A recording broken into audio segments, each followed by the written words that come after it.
to 112. Judges John McKay and Dave Moretti both scored about 116 to 111. All three in favor of the winner. And still the undefeated champion, Floyd Mayweather. Floyd Mayweather remains undefeated, improving to 47-0. As he defeats Marcos Maidana for the second time, this time via unanimous decision.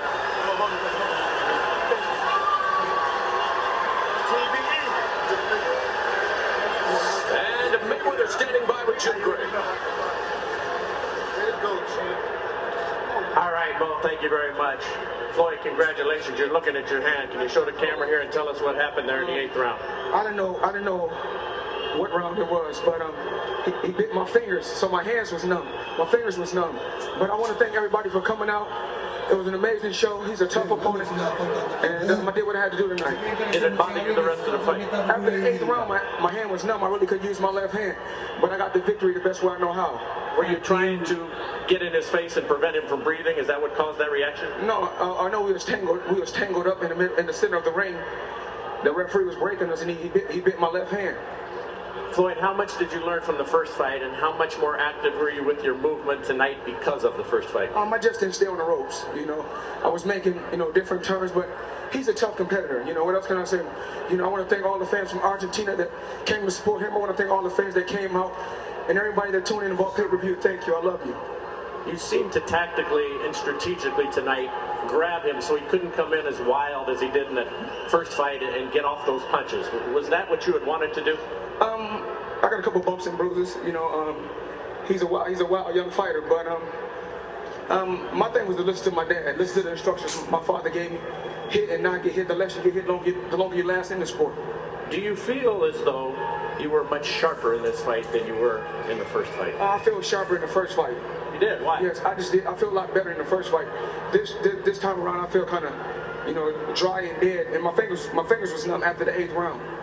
Did you have any concern in this fight coming into it, or did you pretty well feel that perhaps other people saw it much differently than you did that first fight? The first fight, what happened happens. I like to leave that in my past and focus on, what's going on right now, and I got the victory tonight. How would you characterize this? How would you assess this? I gave myself a C minus. I could have been better, but I was a real try tonight. Why just a C? Because I'm better than that, and I know I am. I got hit with some shots tonight I shouldn't have got hit with, but that comes with the sport. You have been a very active fighter now since you have come on this package with Showtime and CBS, and you've been fighting quite regularly. Yes. At 37 years of age, do you feel any difference now as opposed to the schedule that you had before? Well, I'm staying busy a lot more now. As in the past, I would fight once a year. Now it's twice a year, so it's a lot better. Floyd, it hasn't come up for some time, but the fight out there that the fans, and you always talk about the fans, would like to see is Manny Pacquiao. What can you do on your end to see to it that can come to fruition? I'm going to go back and talk to my team and see what we can assess and see what the future holds for Floyd Mayweather. Once again, I'm not ducking and dodging no opponent. If the Manny Pacquiao fight presents itself, let's make it happen. You expect to be back in May either way? I don't know who I'm fighting in May, but I expect to fight in May. And Manny Pacquiao, you say, obviously, do you feel as though you can work this out with all the months and time between now and then to get him on the page to fight you, to sign a contract? Well, Manny Pacquiao needs to focus on the guy that's in front of him. Once he get past that task, and then we'll see what the future holds.